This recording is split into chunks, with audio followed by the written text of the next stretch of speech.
Bonjour, aujourd'hui je vais vous lire un extrait de Sarrazelle, un roman de Cristina de Azevedo.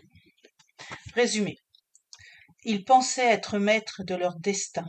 Ils ne sont que des pions. Gabriel, brillant chirurgien égocentrique, voit sa vie basculer à la suite d'une mutation à Paris. Sarah, elle, tente d'échapper à un passé brisé pour se reconstruire. Lorsqu'enfin ils se rencontrent, d'étranges événements surviennent dans leur vie, les propulsant dans un engrenage dont ils ne soupçonnent pas l'ampleur. Projetés au cœur d'un conflit qui les dépasse, ils découvriront l'existence d'un peuple aux pouvoirs étranges et extraordinaires, héritage qui pourrait bien sceller leur sort, ou réécrire l'histoire. Ce qui devait être une lutte personnelle pour leur survie menace de secouer l'équilibre de l'univers. Entre révélations inavouables et désirs interdits, un choix s'impose, se battre ou se perdre. Prologue. À quelques mètres de la bâtisse des Martins, une forme étrange, tel un disque luminescent, observe les lieux. Ni le vent, ni la pluie torrentielle ne la perturbent. Elle vole à travers les gouttes et s'élève vers la fenêtre de l'étage, la chambre de Sarah. Au milieu de cette nature déchaînée, personne ne la remarque. Un éclair éblouit les lieux, et la chose disparaît. L'obscurité s'installe à nouveau. Les bourrasques cessent progressivement, la pluie s'atténue et le calme revient. 7 heures. Le couple s'apprête à sortir quand l'épouse hurle le nom de sa fille en bas des escaliers. « Sarah! Si j'arrive en retard par ta faute, je vais perdre ma promotion. »« Ça va, 1 minute. » L'adolescente descend les marches sans se presser, le sac à dos sur l'épaule, et bâille à s'en décrocher la mâchoire. Son père laisse échapper un rire à la vue de ses cheveux en bataille et sa salopette à moitié serrée. Quand elle atteint la dernière marche, sa mère secoue la tête dépitée et se met à la coiffer, du moins à plaquer quelques longues mèches récalcitrantes. Dehors, le mauvais temps s'acharne à nouveau. Abrités sous leur parapluie, ils se dépêchent d'atteindre la voiture. Zut, mes bottines sont trempées. Tiens, un chiffon, lui tend son mari pour qu'elle les nettoie. En route. La clé sur le contact, le moteur peine à démarrer, et tousse à chaque tentative. Manquait plus que ça. Chérie, calme-toi. Elle est capricieuse, c'est tout. Les écouteurs sur les oreilles, bien calés sur la banquette, l'adolescente préfère se concentrer sur Lady Gaga. L'Audi Quattro démarre enfin. L'épouse joint ses mains en prière pour remercier le ciel alors que son mari grimace, secoue la tête, un peu exaspéré par le stress de sa femme, et s'élance en direction de ce gîte. Après plusieurs kilomètres, l'homme se raidit sur son siège, les bras bien tendus sur le volant. Le ciel continue de gronder, et des déferlantes d'eau s'abattent sur eux. Les essuie-glaces peinent à évacuer l'excédent de pluie. Il aimerait ralentir, mais n'y parvient pas. Son pied s'écrase sur la pédale de frein. En vain. Le compteur continue de s'affoler. « Seigneur, chérie, ralentis !» Les pneus crissent, la voiture tangue. « Je ne peux pas !» vocifère-t-il, désemparé par la situation. Son pouls accélère, la peur le gagne. Il jette un coup d'œil au rétroviseur pour regarder sa fille, quand il aperçoit soudain des yeux ronds lumineux. Un éclair frappe l'asphalte, au même moment, à quelques mètres d'eux. Ébloui par la lumière, il braque sur la droite, heurte la rambarde et repart sur la route. Son épouse crie, pleure et le supplie de s'arrêter. « Papa !» 110. « Attache ta ceinture !» hurle-t-il à sa fille, le front en sueur. Jamais encore il ne lui avait parlé sur son ton. L'adolescente lance un regard à sa mère, collée à son siège, les larmes aux yeux. Ses lèvres bougent, elle prie et se cramponne en essayant d'attacher la boucle, mais sans succès. Nouveau coup de volant, sur la gauche. Sarah tombe entre les sièges. 130. Des phares clignotent et le klaxon d'un camion retentit. L'homme braque à toute vitesse pour l'éviter et passe sur le terre-plein donnant sur la sortie. Les filles hurlent tandis que l'Audi se dirige dangereusement à travers la végétation pour s'écraser contre un arbre. Le silence s'installe. La pluie se transforme en une épaisse brume. Un point lumineux transperce le brouillard. La créature. Ce disque, à l'aspect gélatineux, parcouru de stries bleues vivaces, inspecte les dégâts et s'approche du conducteur, puis glisse à l'intérieur de l'habitacle par propulsion, telle une méduse dans l'eau, et ses deux yeux lumineux fixent la femme. Sa tête présente une plaie béante qui traverse son front de long en large, tandis que le sang se répand sur le tableau de bord. La créature se déplace ensuite vers l'arrière, là où se trouve l'adolescente, coincée entre les banquettes, et se place au-dessus de son dos. Des dizaines de filaments sortent du disque et piquent Sarah. Son corps tressaute, et un gémissement plaintif sort de sa bouche. Les fins tentacules se rétractent. La créature tourne dans l'habitacle, fouille les recoins à la recherche de quelque chose, quand elle tombe sur le mobile de Sarah sur le tapis. Elle glisse jusqu'à l'appareil et se positionne dessus. La sonnerie retentit. Appel d'urgence, je vous écoute. Ah, à l'aide, prononce-t-elle en imitant à la perfection la voix de Sarah. Chapitre 1. Gabrielle. Londres, 2024. Penchée sur sa patiente, Gabrielle tient les sutures d'un plan mammaire, aidée de son équipe habituelle. Il fredonne un air que lui seul connaît, un mélange de sons entre le funk et le rap chargé de brr, pss, tsa, qui l'aide à se concentrer lors des opérations.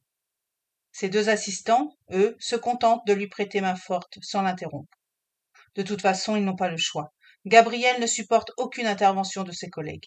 Il fixe les poings sous les aisselles de sa patiente et pousse le plateau roulant sur le côté. « Je vous laisse terminer. »« Comme d'hab, » grommelle la fille entre ses dents. « Un souci ?» réplique Gabriel. « C'est juste. Mets-toi au boulot. » Toujours aussi aimable, finit-elle par lâcher.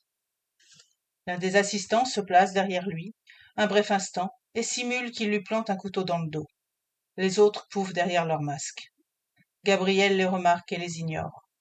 Le mépris qu'ils déversent n'est à ses yeux que le signe de leur vulnérabilité, voire même de leur jalousie. Il est le meilleur et tous le savent. Aucun de ses confrères ne lui arrive à la cheville. En 4 ans, toutes les femmes opérées par ses soins ne se sont jamais plaintes, bien au contraire, et leurs propositions très intimes frôlent parfois l'indécence. Avec un sourire en coin, il retire sa tenue de chirurgien et la jette dans le conteneur conçu à cet effet.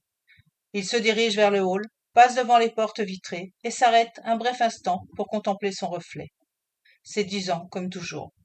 D'un geste souple, il passe ses doigts dans ses cheveux mi-longs d'un noir de jais et s'engage vers la machine à café. Le gobelet à la main, il hume le contenu et laisse échapper un petit rire envers ses Anglais.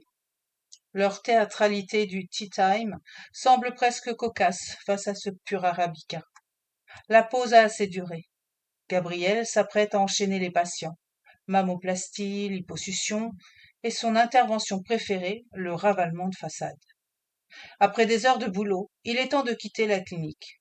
Il arpente le couloir quand l'une de ses clientes apparaît, accompagnée d'un de ses confrères. Ah merde, pas elle. Cette femme l'exaspère. Exubérante, exigeante et un peu trop collante à son goût. Malgré sa réticence, son sourire s'étire. Après tout, cette quinquagénaire retouchée de la tête aux pieds agrémente ses fins de mois.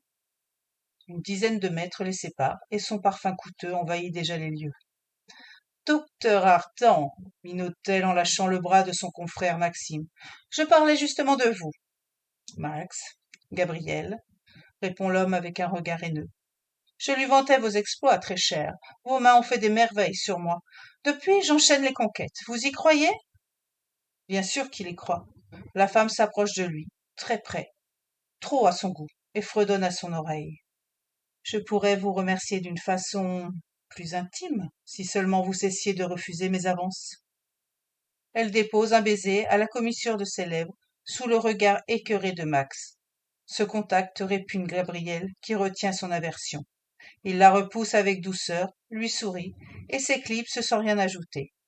Quelques patients le saluent sur le chemin du vestiaire. Il leur rend la politesse, traverse le hall aux colonnes sculptées, quand Mick, le spécialiste des implants capillaires, sort d'un bureau avec une patiente. Décidément, ce n'est pas son jour. La jeune femme porte un foulard sur la tête et affiche un air triste. Pas étonnant, ce type est un loser, un raté de la profession. Au lieu de s'éloigner, Gabriel revient sur ses pas pour affronter ce pseudo-médecin. Fais pas ça, mec, lance Mick les mâchoires serrées. C'est ma patiente, pas la tienne. Ton cobaye, oui. La pauvre femme reste médusée et s'interroge sur leur confrontation. Elle a la tête de quelqu'un de satisfait, enchérit Gabriel. Ce ne sont pas tes oignons. Avoue. Que j'avoue quoi, bordel, s'emporte Mick. Que tu es un con, un opportuniste irresponsable et incapable.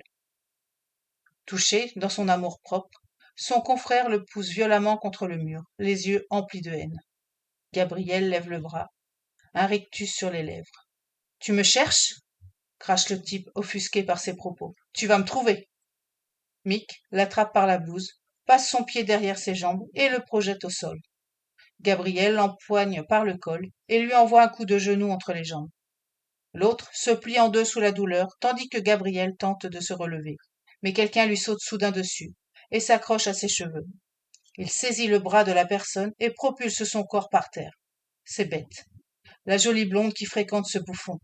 Elle se retrouve les quatre fers en l'air, exposant sa culotte en dentelle. La patiente, elle, déstabilisée par la situation, impuissante, se réfugie dans le bureau. Très joli dessous, complimente-t-il, la main tendue vers elle. Laisse-la tranquille. Mick le bouscule, aide sa copine à se relever et se tourne vers lui. T'avises plus de me chercher. Veuillez excuser ces enfantillages, finit par dire Gabriel à la patiente, qui sort la tête de temps à autre. Nous n'avons pas pour habitude de nous exposer. Si tu t'étais mêlé de tes affaires. Bête, inquiète de la tournure que ça prend, se rapproche de Gabriel pour s'interposer. Quoi qu'il en soit, ajoute-t-il, à nouveau concentré sur la petite blonde. Pourquoi sors-tu avec ce raté? Imagine. La main de Bête s'écrase sur sa joue avant même qu'il ne termine sa phrase. D'une, ce n'est pas un crétin. De deux, ôte ce sourire de tes lèvres. J'aimerais bien, mais je repense à ta petite culotte. Alors que Mick se lance en avant, avec la ferme intention de lui démolir le portrait, une voix grave derrière eux les stoppe net. Que se passe-t-il ici? Les garçons se retournent vers leur chef, Richard. L'homme, d'une soixantaine d'années, aux cheveux poivre et sel, les toise avec sévérité. Ta patiente t'attend, indique-t-il à Mick, qui part sans broncher. Un seul regard suffit à faire déguerpir Bête. Toi, complète-t-il en saisissant Gabriel par le bras, suis-moi dans les vestiaires. Ils marchent côte à côte, sans un mot. Le jeune médecin en profite pour analyser son profil et se remémore sa rhinoplastie et son lifting. Personne ne te donnerait 63 ans. Ferme-la. Il pousse la porte sèchement et l'invite à entrer d'un geste de la main. Avant d'engager la conversation avec son employé, l'homme vérifie dans les trois rangées qu'il n'y a personne. Écoute, Richard, si c'est à cause de ce qu'il vient de se passer. Silence, intime-t-il. Je ne veux rien entendre. Pas aujourd'hui. Je suis épuisé. Demain matin, à la première heure, présente-toi dans mon bureau. Si tu as quelque chose à me dire, fais-le, bordel. Tu es obtus et ces familiarités m'irritent. Tu saisis? À bout de nerfs, son chef préfère lui tourner le dos et quitter la pièce. D'un haussement d'épaules, Gabriel lâche un rire sarcastique. Tu peux fanfaronner, Richard, mais tu as besoin de moi. Il ouvre son casier, passe sa veste et s'en va vers le parking. La fraîcheur de la nuit lui fait remonter la fermeture éclair de son cuir. Il inspire à plein poumon l'air glacé de ce mois de février, puis s'élance vers sa Porsche grise. Le bip d'ouverture retentit. Gabriel s'installe au volant et démarre. Durant le trajet, il lâche un rire sournois et moqueur en se remémorant Bête et Mick. Malgré tout, une inquiétude le saisit. Depuis ses débuts dans cette clinique, jamais Richard ne l'a sollicité pour un entretien. Une pluie fine s'abat sur Londres. Le véhicule s'arrête face à un bel immeuble géorgien, aux briques marron. Le voici chez lui, son havre de paix. Une fois à l'intérieur, il s'affale sur son Chesterfield et commande un repas. 6 heures.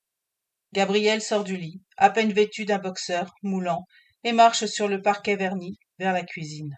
Son torse imberbe et ses muscles dessinés à la perfection se reflètent dans le miroir du salon. Cet homme est conscient de sa beauté. Le temps que le café coule, il exécute quelques pompes, comme chaque matin, en plus des quelques heures de sport dans un gymnase afin de maintenir son corps d'athlète. Pour briser le silence, il pianote sur son téléphone et sélectionne une musique du groupe Oasis, Wonderwall. Tout en préparant ses toasts et sa tasse, il fredonne les paroles. Assis devant l'îlot en granit bleu, il déguste son petit déjeuner, seul, Aucune femme ne partage sa vie. Ce n'est pas à 30 ans que l'envie de se caser va se faire ressentir. Gabriel préfère les aventures éphémères sans prise de tête, et il compte continuer dans cette voie. Après avoir jeté un œil à l'horloge murale, en forme d'engrenage, il file s'habiller, sans prendre la peine de ranger. Sa femme de ménage s'en chargera. Face à son grand dressing, propre et bien rangé, son choix se porte sur un costume gris chiné, une chemise à col Mao et des mocassins en cuir. Tout en lui doit refléter sa personnalité, l'élégance, la prestance et l'ambition. Narcissique de nature, il n'a pas beaucoup d'amis. Une grande partie de sa vie, Gabriel l'a vécu cloîtré au domaine de ses parents, isolé du monde extérieur. Cette solitude subie au quotidien est devenue une armure. Les murs qu'il dresse autour de lui, un rempart contre la déception.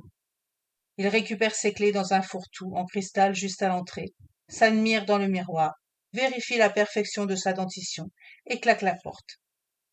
Il s'installe dans son véhicule lorsqu'une belle brune qui promène son Yorkshire lui lance un regard aguicheur. Le tompeur fait vrombir le moteur de sa voiture de sport sans la quitter des yeux.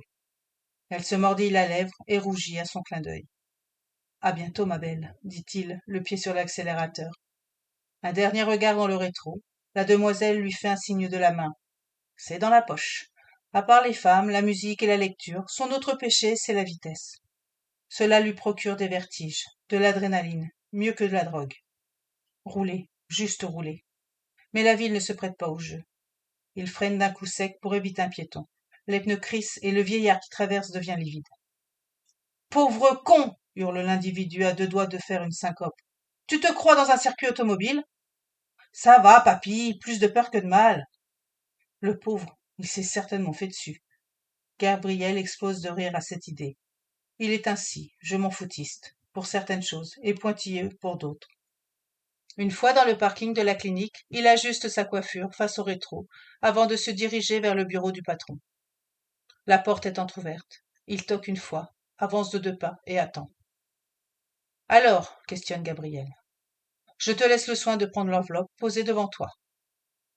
Un peu surpris par son ton sec, Gabriel s'en empare et l'ouvre afin d'en lire le contenu.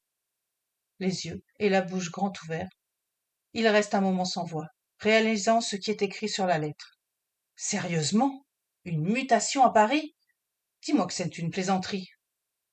Oh que non, je suis on ne peut plus sérieux. Indigné par la décision de son boss, il se redresse, puis se penche sur le bureau pour l'affronter. Ça te démangeait, hein? Ce n'est pas faute de t'avoir prévenu. Et baisse d'un tour, je t'en prie. Gabriel le dévisage, l'air mauvais, tandis que Richard enchaîne. Tu as déjà reçu une grievance concernant des plaintes pour ton comportement. Alors ce n'est donc pas une surprise. Tu ne peux pas. J'ai tous les droits, le coupe Richard.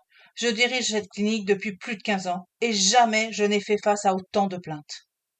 Tel un lion en cage, Gabriel se met à arpenter la pièce de long en large. Tout ce merdier à cause des collègues? Richard lève les yeux au ciel, dépassé. Tu es médisant, irrespectueux, sans compter qu'avec toi les internes n'apprennent rien. Mais quelle bande d'hypocrites! Et tu ne vaux pas mieux, renchérit Gabriel, un rictus de dédain sur les lèvres. Je ne te permets pas. Pendant 4 ans, enchaîne-t-il en le pointant du doigt, tu ne t'es pas plaint, hein? Des millions que je t'ai fait gagner et de ton super lifting. Tu dépasses les bornes, hurle Richard qui envoie sa chaise en arrière. Je ne reviendrai pas sur ma décision. Et Dieu seul sait les efforts que j'ai déployés pour que mes confrères français t'acceptent. Je veux retrouver une bonne ambiance, et si la solution c'est de te dégager, eh bien tu t'en vas. Essoufflé et les yeux en feu, il rapproche son siège et s'y installe à nouveau. Sinon, libre à toi de choisir un autre pays. Ils t'ont tous menacé de quitter la clinique, c'est ça? Richard se passe la main sur le menton et l'ignore. Tu n'as pas de couilles, mon vieux. Excédé par l'insolence du jeune homme, il lève le bras et lui indique la porte. Sors de mon bureau! Les mâchoires serrées, Gabriel s'empresse de quitter la pièce et se fige en voyant les employés dans le couloir, qui murmurent entre eux. Certains affichent un air condescendant, d'autres retiennent des petits rires, mais lui ne se démonte pas. Le torse bombé et la tête haute, il marche vers son bureau. Tous des rats. Au même moment, Richard apparaît, ce qui a pour effet de calmer les internes et les médecins présents. Betts passe près de lui, un carton vide à la main et un sourire machiavélique sur le visage. Tiens, tu vas en avoir besoin. lui crache-t-elle tout en s'éloignant. Les mots lui manquent. L'humiliation subie le touche plus que de raison. Il récupère ses biens. Diplôme, carnet, stylo, et même une photo de ses parents qu'il garde cachée dans son tiroir. Sa gorge se serre. Il n'est pas retourné en France depuis sa fuite du domaine où il a grandi, à Fontainebleau. Il avait 18 ans. Sans un mot, Gabriel quitte la clinique. Une fois ses affaires dans le coffre de sa Porsche Targa 111, son regard se pose sur le pare-brise. Un mot y est placé. Il s'en empare et lit son contenu. Adieu, vilain petit connard. D'un geste rageur, il le froisse et le jette dans les buissons. La voiture démarre en trombe. Ses mains serrent le volant si fort que ses jointures blanchissent. Sa mâchoire se contracte tandis qu'il lance plusieurs jurons. L'espace d'un instant, il se sent démuni, incompris. Alors il frappe le volant avec fureur et hurle. Son cœur se met à battre à toute allure, trop vite, trop fort. La main sur sa poitrine, il grimace et préfère s'arrêter sur le bas-côté. Respire, respire, se répète-t-il en boucle pour ralentir son rythme cardiaque. Un cri attire son attention. Un groupe de jeunes de l'autre côté de la rue. La petite bande s'amuse, rit, leur portable en main. Cette vision l'ébranle et son visage s'attriste. Sans quitter les garçons des yeux, son estomac se noue. La douleur qui enflamme sa poitrine lui rappelle sa solitude, son manque d'amis, son passé. Mais la rage, beaucoup plus forte que la tristesse, l'oblige à se ressaisir. Le véhicule redémarre. Son regard est aussi sombre que ses prunelles noires, et du plus profond de son être, il maudit ses parents. Gabriel s'interdit de penser à eux. Un moyen simple et efficace de tirer un trait sur toute une vie dénuée d'amour. Des images surgissent malgré lui. Fontainebleau, le lieu où il a grandi. Le jasmin qui parcourt les murs de clôture. Les jardiniers affairés à tailler les haies. Sa chambre et son beau cheval en bois aux allures médiévales lui soutirent un soupir. Son seul vrai compagnon durant son enfance. Le cœur lourd, Gabriel essaie d'évacuer ses souvenirs douloureux. Souvenirs d'un endroit où régnait l'opulence et un régime strict. Le vent vient de tourner.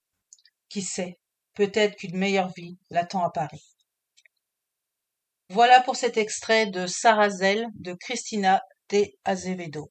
J'espère que cet extrait vous a plu. Ce roman réserve de belles surprises et d'étonnantes surprises. Je vous souhaite une belle journée et je vous dis à très bientôt. Au revoir.